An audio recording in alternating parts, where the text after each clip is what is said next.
in past cultures and even other areas in the world, they know that it takes a village to, raise a child and to have community when we're parents. They appreciate that. And for some reason, we see it as a sign of weakness, when in reality, it's a sign of strength because we have to have it. Otherwise, we suffer the consequences of not having it. We want to empower you to make fully informed choices about your pregnancy and parenting options. Let's talk about what's next now that pregnancy has entered the chat.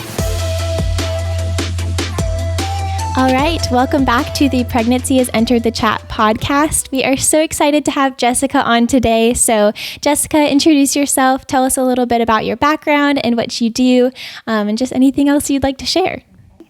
Well, I'm excited today. And my name is Jessica Hatton. I am a licensed counselor here in North Carolina. They changed our title a couple years ago, so it's Licensed Clinical Mental Health Counselor, which is a mouthful.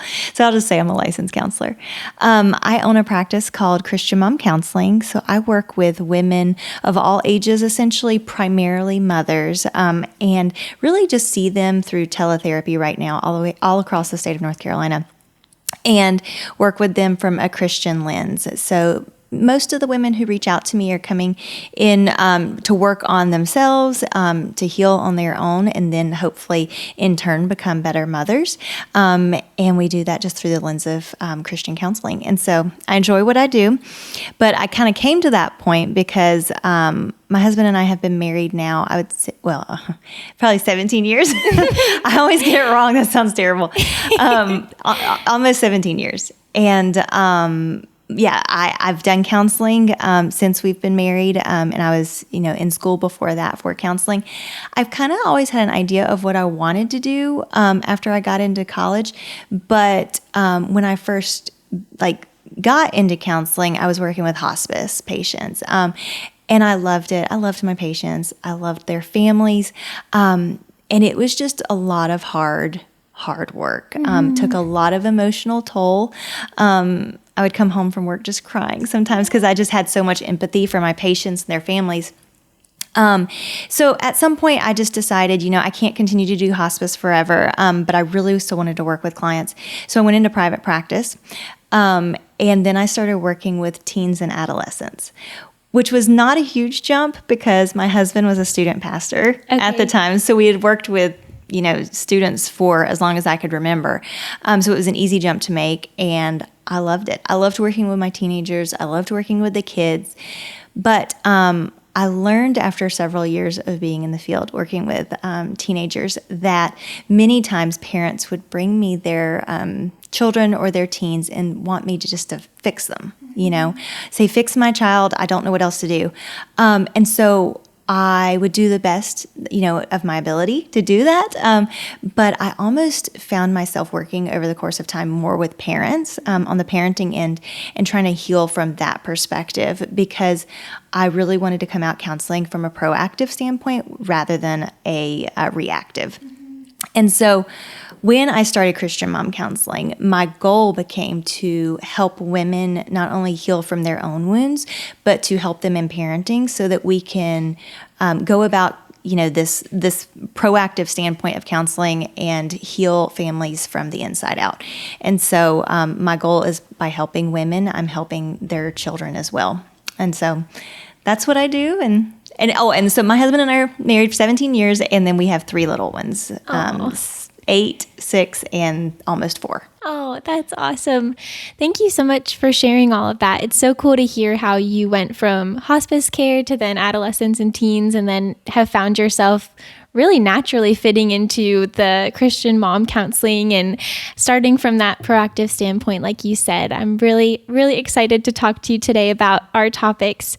So we're talking today about mental health and loneliness. And so you already kind of talked about the ways you specialize for your counseling, but can you talk about how that plays a role and a factor in what you do and the conversations that you get to have with moms and with women of all ages? Honestly, I think that loneliness in the mental health community in general is kind of an epidemic, I would say. And so I would say a majority of my counseling clients are struggling with some form of loneliness. And actually, I think the most recent study that I have found on it was actually Barna Research. I don't know if it's the most recent, but it's one of the most recent studies I've seen. And it said that across the United States, Americans, there's 31% who would say that they feel lonely on a daily basis. Wow. Yeah.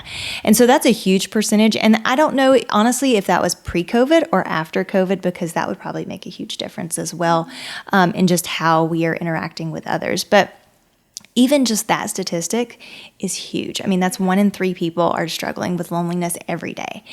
And the statistics get even higher if you say, are you struggling with it at least on a weekly basis? That's at least half of all Americans. And so the epidemic is out there, and I think we're all struggling with it on some level, but then it's only amplified when we are mothers because we're caregivers, whether that's caregivers full-time at home or caregivers in the workforce. And so there's a lot of pressure on us, or we feel that there is, to be everything to everyone. Yeah. And so meeting our own needs and keeping community close is always a struggle. Yeah. I think a lot of people that are listening are probably thinking, yes, that's exactly how I feel. Or, man, that's so comforting. It's really sad, but also comforting that I'm not alone even in feeling alone. Yes. So I'm sure there's women who are listening and thinking, okay, that's really good to know that I'm not alone. Totally cool to understand that, okay, someone understands what it's like to feel like the caregiver, whether I'm at home or at work all the time. So something we say a lot here at the Pregnancy Network when women come in to see us is, you're not alone. Those words have so much power when our situations make us feel super alone. So a couple reasons that women who come to see us feel alone are unsupportive partners for their pregnancies, lack of community, as you mentioned, keeping that community close, lack of resources to care for themselves or their children. So how can women process through loneliness and the emotions surrounding an unplanned pregnancy? That's a really good question. So I would say, processing emotion doesn't necessarily have to include another person. And so one of the best forms of communication you can do is, I know it sounds kind of silly, but I would say talk out loud. And so there's something very cathartic about speaking out loud and the things that we're feeling, because it gives them power and validity if we are able to speak them out loud. So I tell my clients all the time, speak what you're feeling, even if there's not someone there to actually listen to it. And the same goes for writing. Writing, I'm going to get a little dorky on you. No, but I love it. Writing is one of the very few forms of work that we can do that incorporates both hemispheres of the brain. And so I love encourage people. Now, when I say writing, I mean that actually pen to paper. Okay. So when people are writing, they are utilizing both the linear part of the brain, the logical and the linguistic, the language, as well as the creative and the emotional expression. And sometimes by utilizing both halves, it really brings together a sense of wholeness and completeness. So being able to write and process what we're feeling, even if you don't even know where to start. I mean, just start by saying this is how I feel, and then just listing emotions possibly. All of those things can help. But I would say, if you absolutely need someone, utilizing the resources that you do have. And I think that might even be just brainstorming, who in my life can I have this chat with or this talk with, who is actually going to listen to me. And it might be a coworker, it might be a professor, it might be your mom, it might be a sibling. I think that sometimes we have to exhaust resources to figure out who can I trust to hold my emotions, and to listen and to validate. And so reaching out to people that we know are safe and that we can trust, and then having those conversations. Yeah, that's so awesome to think about the different options that we do have to process alone or to process with someone that we know cares about us. I'm sure that those practices are things where we kind of would like those pop into our head, but they feel kind of silly sometimes, like talking out loud to yourself or journaling. Sometimes it's hard to discipline yourself to be like, okay, no, I'm going to sit and think through this.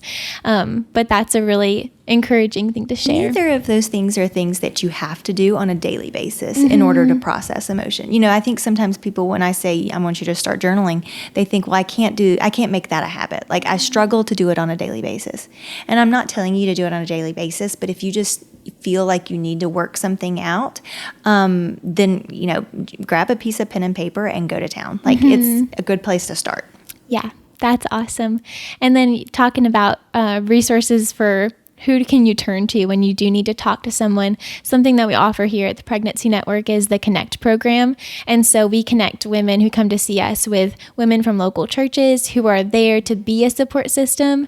And so that is a really awesome resource of, you know, that person's a phone call or a text away, and that you can talk to them about pregnancy, motherhood, all of the things that come along with a planned or an unplanned pregnancy. So if you're local to the Triad, check that out. We really love offering the Connect program to our clients. So something about loneliness is it's not a new problem, but as you mentioned, it does seem to kind of be heightening from the pandemic, and then also just the culture that we live in. It's very easy to isolate ourselves. So what are some practical ways that we can fight loneliness in our own life? I'm gonna go back for 1 second because you were saying it's there are many reasons why it has become an issue, and I think that this is going to eventually answer your question. Yeah, no worries. But I think that in the recent decades, our culture has grown into thinking that, or having this misconception that we have to be independent in everything we do, and so it's a very individualized culture. But it didn't used to be that way. It used to be very dependent on family and friends and our networks, our communities, our tribes. And I think research is showing that people have a capacity for around 50 people. Okay. Like that's our top capacity. And that is not Instagram. That's not Facebook. Like that's our capacity for person to person. Yeah. But within that, we have a very close circle of somewhere between like 3 to 5 people that we truly count on. Maybe a little bit more than that, but like it's a very small circle compared to the, you know, big tribe that we have. Yeah. And so people in past cultures and even other areas in the world, like they utilize those people, and they know that it takes a village to, you know, raise a child and to have community when we're parents. They appreciate that. Yeah. And for some reason, we see it as a sign of weakness, when in reality, it's a sign of strength because we have to have it. Otherwise, we suffer the consequences of not having it. And so all that to say, I think there's a lot that goes into this epidemic, whether it's cultural, generational, who knows? It's just, you know, something we're all struggling with. Yeah. And so the question was like how to go about combating it. I would say start by making a list of the people in your life that are safe, that you can trust, and that the people around you that will, I guess, hold you accountable and encourage you. Yeah. And making sure those people are safe, I think, is always one of the best things that you can do. Yes. Because you have to have healthy relationships to stay healthy yourself. But yeah, start by just making a list of those people in your life and then figuring out what role they might play in helping you along the way. Because different friends might provide different services or provide like meeting our needs in different ways. Yeah. You might have one friend who's able to hold you accountable. You might have another who's the life of the party and just like encourage you to go out to the movies with them, you know, have fun. Hey, let's go out to dinner. And then you might have one that's just going to always be, you know, on your side, the encourager, saying, hey, I got your back no matter what. Yeah. And then another who's like, hey, I'm here to help babysit. You call me up, I'll be there. Yeah. And you can go out and do your thing for a little bit. So different friends can meet different needs. And so figuring out like how people can help in various ways without relying solely on one person to carry everything. Yeah, that's really beautiful. I love hearing you say that, like, the tribe that we surround ourselves with is so important. And like every person has different strengths and different ways that what things they can bring to the table in friendships, and making sure that you do have those healthy relationships that you can lean on and that they can lean on you. And I just think that's a really beautiful idea. And also that you said asking for help is a sign of strength rather than weakness, because I think we get it in our heads that it's the opposite a lot. So I think that that's hopefully someone listening is breathing a sigh of relief and saying, okay, I can ask for help. But something that came to my mind as you were talking was someone listening may be like, that's awesome. I don't have those safe people in my life. I don't think I have many healthy relationships or friendships. Where is a good place to turn? Or what are some ways that people can go about building healthier relationships, and maybe even ending some relationships or friendships that are no longer serving them? That's a really good question. So I would first start with just local resources. So the Pregnancy Network is a huge opportunity to, provide multiple services. And what was it, the Connector? The Connect program. Connect program. I think that sounds like a great place to start. Other places would be just honestly starting, with government agencies would be great, because sometimes you don't even realize like what's offered in your local communities. Support groups are great. And I recommend support groups. Actually, we're seeing a growing number of people utilizing support groups as opposed to sometimes even individual counseling, because they can see that they're not alone in their struggles, and they can grow from hearing other people talk about how they're, working through theirs as well. So there's online support groups, there's in-person support groups that you can join, and whether it's pregnancy support groups or after you've had the baby, you can do like new mom support groups. Play dates are also a great place to start if you've already had the baby.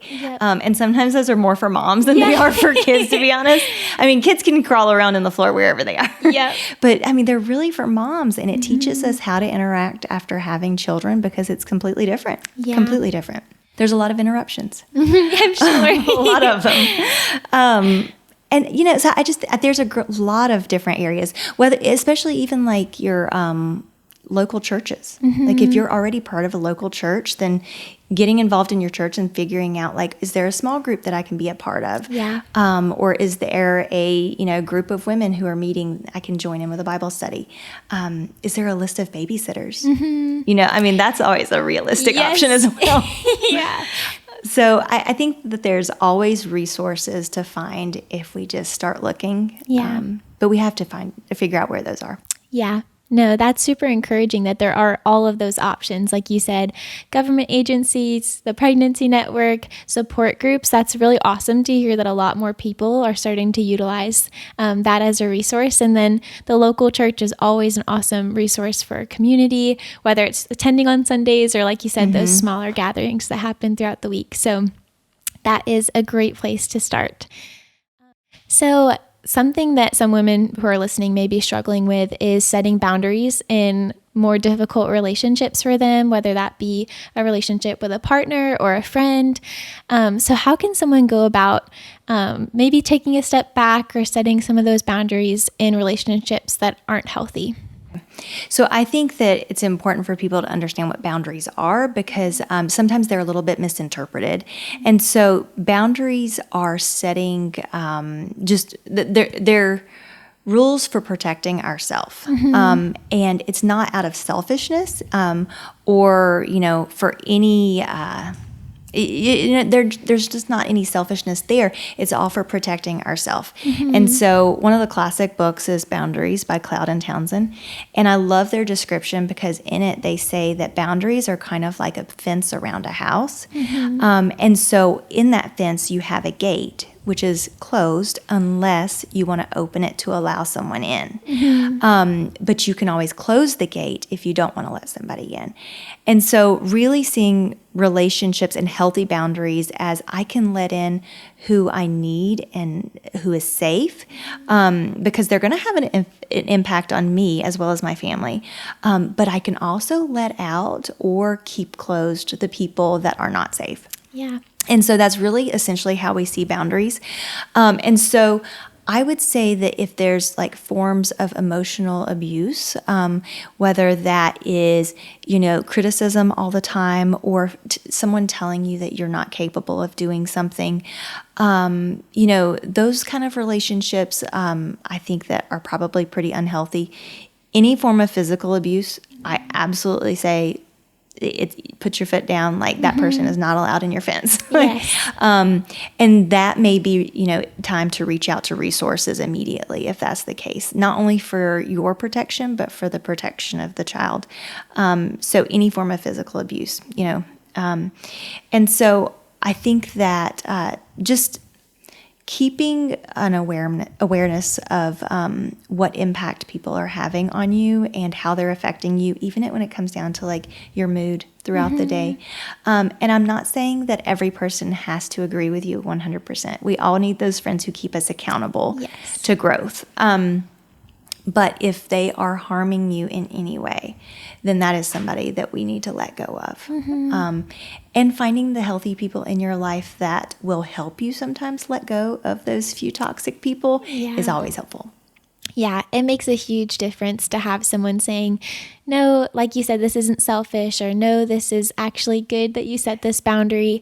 I think that can make a world of a difference to have that support. And I love that analogy that you mentioned of, we don't think anything of a fence around a house. It makes sense. The gate analogy is awesome. Like, you control who comes in and comes out because they're, if you want to take the analogy all the way, like, they're going to impact your house. They may get dirt on your floors. They may do whatever. So I do think that that's really encouraging. And I hope that people listening are encouraged by that and feel freed to set those boundaries for themselves. And some of those boundaries might just be saying no. I can't do that this week, or no, I don't want to join in with that.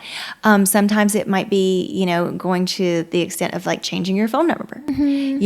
So it depends on what level you are with that person, your need to set certain boundaries. But different avenues can be considered, but don't be afraid to say no. Yeah. No, that's so good. I think as women, sometimes we feel like no is a dirty word. Yes. So I think that that's super encouraging and super needed. Just, you can say no. It's okay. So what advice would you give someone who is still considering all of her options for her unplanned pregnancy? I would say first and foremost, give it some time initially, because I think after shock begins to wear off, I think that there's a lot of different emotions that you're going to feel, but try not to make any decision with fear being your main reason. I think that if we're not careful, and this is across lifespan, fear can make us make decisions that, may or may not be the best. And so I hope that women make choices out of sound reasoning as opposed to just letting fear be a factor, whether that's fear of a stigma or fear that they can't do it, and just changing their view of how they go about living their life, because, and I'm going to use a quote that I found. So hold on, let me look up this quote real quick. Go for it. So this quote was by a guy named Kurt Thompson. He's a interpersonal neuroscientist, which is kind of a very rare expertise. So basically, he studies how brains interact with one another. So this interpersonal brain connection. And he says the places where we are most frightened are where the greatest resources for beauty, goodness are waiting for us. And I think that fear can kind of bring us back to this questioning of, where am I? What is happening? Who am I? Yes. And leave us kind of questioning, what the future is going to look like. And all of that is okay. So acknowledging it, but not allowing fear to take hold and make us make decisions. And so just coming to the point where you can say, okay, out of this, can there be goodness there? Could there be beauty there? And rethinking what the future could be, and recognizing that you can be fully equipped for whatever is at hand. So I think that would probably be my biggest piece of advice, is just try not to make any decisions out of fear, but allow yourself to rethink the possibility of what beauty and goodness are. I love that quote. Could you read it one more time? He said, "The places where we are most frightened are where the greatest resources for beauty and goodness are waiting for us." Man, that is so awesome, because that is a huge thing that comes along with an unplanned pregnancy, is just fear. I wasn't expecting this. I don't know what the future looks like with this. And with some of the other factors that we've been talking about with, man, I feel alone in my relationship. I feel like I don't have a lot of support around me. So reimagining those possibilities of, okay, this is where I am now. But let me see where the future could take me if I see this as an opportunity for beauty and for growth and all of those things. I think that that's such a beautiful quote, and sounded like a very niche specialty that the guy had. So maybe we probably trust him. He's very good at what he does. That's awesome. Yeah, I think that that is so encouraging, and hopefully encouraging for the people listening, that we can imagine new possibilities even if they weren't what we were expecting them to be. So what are some ways that women can be proactive during their pregnancies in caring for themselves physically, mentally, and emotionally? I would say, well, as far as physically, just, continuing to eat well. If you're not, then just trying to make that a little bit more of a priority. But then, movement is always great. And movement is not only good for our bodies, but it's good for our minds and our moods as well, which is really hard sometimes when we come home at the end of the day and we're like, I don't want to move. All I want to do is crash on the couch. But the reality is that movement is good for us. So moving is great, even if it's uncomfortable sometimes.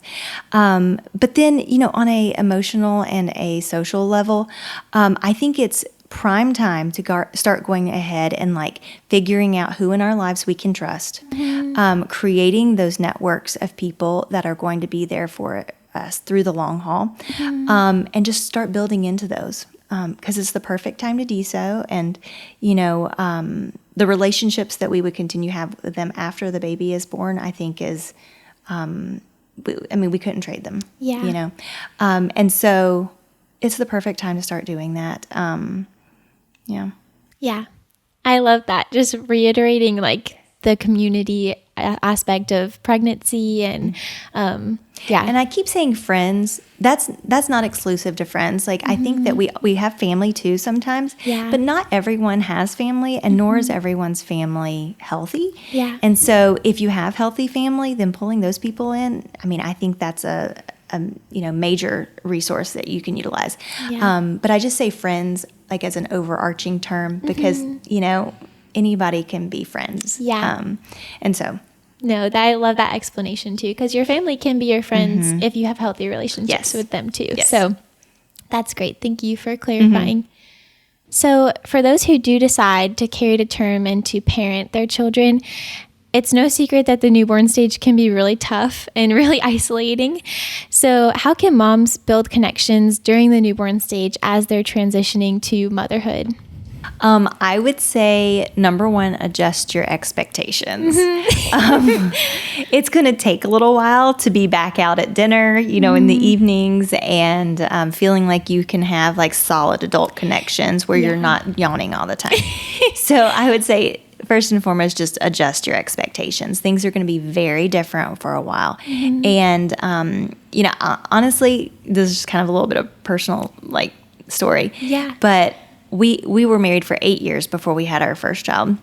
And I don't know what I was thinking, to be honest. I think I just had the assumption that we were pretty flexible. She would be pretty flexible, so that she would just fit right in with our regular routine. I don't even know what I was thinking. And we had her, and she did not sleep well, I would say, the first year of life. And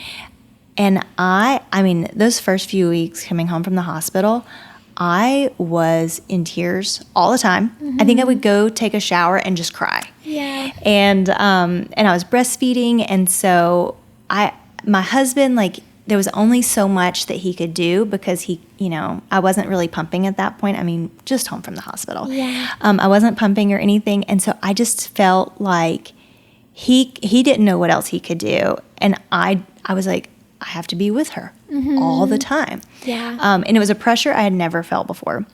So looking back on this, we were actually telling our small group this story not long ago. And my husband was like, I think that you may have had a little postpartum. I was like, I absolutely know I did, looking back now. Or anxiety for that matter. But so we were telling our small group that not too long ago. And it was just nice looking back and, realizing, hey, I struggle like most people do, after having a baby. And so if I had known going in to adjust my expectations, I think I probably could have handled things a lot differently, or even have expected things to be different. So accepting help from my mom, expecting more help from my husband, and allowing him to, take a shift while I go to bed, pumping ahead of time, like sleeping while they sleep. I mean, there are so many things I could have done differently to probably prevent, things that did happen. And when I had my second and third child, which you can still experience many of those things, it made it a little bit easier just because I already knew what to expect at that point. So I think adjusting our expectations is huge. Finding out from other people what they went through can be important, because you can kind of recognize some areas, looking ahead, that you might need to change things. So social situations, I think that is just going to take some time getting used to interruptions and recognizing you need more rest during this time. And keeping in mind that you are never going to be beneficial to your child if you are not like taking care of yourself. And so resting when they rest, even if that means calling in your mom or calling in a sibling, or, utilizing a friend and saying, hey, I need a nap. Would you mind just coming to sit and I'll have some bottles, And I think that's okay. Yeah. All of that's okay. Going to bed earlier, all of those things are okay. Date nights might look completely different. Time out with friends. There may not be time out with friends initially, that's the reality of it. So, adjusting your expectations, I think, is big. And then I will also say another thing is remembering not to compare yourself to other people.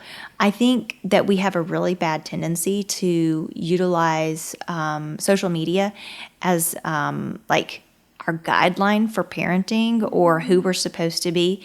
And the reality is that's not real. Yeah. And so if you have in your head that I'm not good enough, or I'm not like that person, or, all these other moms are doing this and I can't keep it together, like all of those things are not true. Yeah. None of that's true. And so just recognizing the journey that you're on is going to be completely different from someone else's. You're going to parent in a different way. Your needs are going to be different than somebody else's. Your child is going to be different, from someone else's. And so, just coming to terms with the fact that your journey is your own and you can't compare yourself to someone else. That is so good. Like releasing those expectations that we have of ourselves, and then addressing where we get those expectations from, which often is social media. Sometimes it can come from just an expectation we have of ourselves, but I'm sure that is like a huge weight off your shoulders if you are able to step back and say, what's actually true? Okay, I'm a unique person. This is my current situation. It's unique to me. This is my son or daughter. They're their own unique person. So I think that will be so helpful for moms, hopefully trying to take a little bit of the burden off of themselves in the postpartum stage. And then on that same note, what resources are there available for moms who are experiencing or just in the postpartum stage in general, whatever that looks like for them? I would say, there's multiple resources. I would say number one, the child's pediatrician is a big avenue to utilize. Ask them any questions you have about your own child, about like how to do things, how to parent, how to feed, how to breastfeed. There are so many things that we can, utilize pediatricians for. And they have resources at those offices as well. Utilizing your own doctor. And so, and two, I just want to say, when most people experience loneliness on some level, but when you're a mom, it's only amplified, especially in those newborn stages. But then on top of that, I think that, it's not that I think, I know that loneliness is sometimes, what's the word I'm looking for? I don't want to say it's a precursor to, because it's not necessarily a precursor, but it's a strong predictor. That's the word I'm looking for postpartum depression. And so just remembering that if after the baby comes, and it could be sometimes up to 6 months after you have your baby, you start feeling, those, baby blues, or feeling disconnected even more, feeling sad all the time, feeling extreme anxiety, feeling like you don't want to get out of bed, like let your doctor know, because those are things that you need to be aware of, and it doesn't make you a bad mom. Yeah. It's actually pretty common. And so not only letting them know, but then equipping you with the resources to be able to take care of yourself, I think is very important. In the same way you would, reach out to a professional if you were having migraines all the time, or if you were having, heart problems or anything. The symptoms that you're facing at those points need to be addressed from a medical standpoint. And then I would also say there's a website called postpartum.net, and you can search by your state and see what all the resources are, in your state that they offer, anything from individual counseling to group counseling to just other local resources, support groups, and play dates are great too. I think there's a lot of, funny, things that can come out of play dates, and just the stigma of moms getting together with kids all over the place. But there is something very refreshing about it. And even if those people are not initially best friends, you're going to a play date and you're forcing it because you feel like you need those social connections. You're exhausted. Maybe you do, maybe you don't want to be there. But I think that there is something very good about it, because you're in community with other moms who are dealing with the same things you are. And so there's lots of resources to utilize. Yeah, that was awesome. There were so many things that you said that I feel like removed some of the shame from seeking help postpartum, or just putting yourself out there again. Hey, it doesn't make you a bad mom if you're seeking out help. It actually makes you really strong, trying to get those resources for yourself. And you mentioned it's just like treating a migraine. You would call your doctor if you're having migraine symptoms, that there's no shame or difference in seeking help for postpartum care. And then also just being honest about, you may not want to be there when you go to that play date, but it can be so helpful for you in the long run. So I think that I don't know, I again just hope that moms are oh, this is so good, so refreshing, because it's true. All of this is real life stuff, and I think it's awesome that you are offering these resources to women and giving them these connections. So there's a question that I like to ask everyone that we have on the podcast, just because a lot of the women we have on here serve women in some capacity or another. So what is your why for doing what you do in counseling for women? Ooh.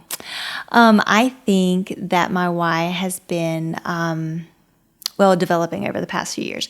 But I would say that currently my why is because I want to create healthy women to then create healthy families. And I think my why is because I have seen the importance of that in growing my own family. Because everything that we as mothers do has an impact. And so I tell my clients all the time, you're modeling, in front of your children all the time.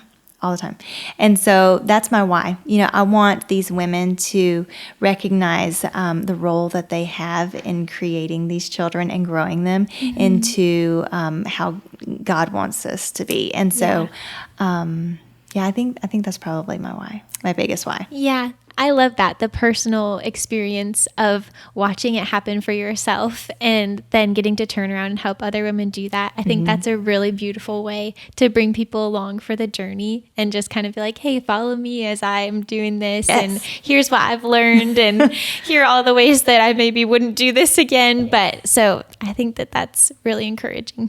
So just to end us off, I would love to know if there's any words that you want to leave our listeners with, or just any encouragement you have for moms in the pregnancy and postpartum stages.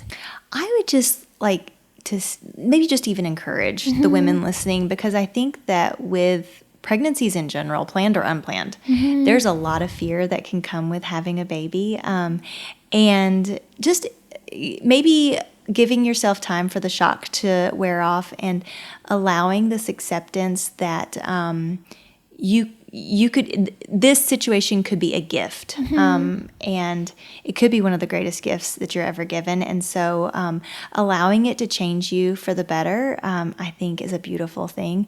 And so maybe just that word of encouragement that, to, I guess, own the stage of life that you're in and learn that beauty can happen from it. And it may not be exactly the way you planned it or your timing or anything. It may not even be in your plan, but it can be a beautiful thing.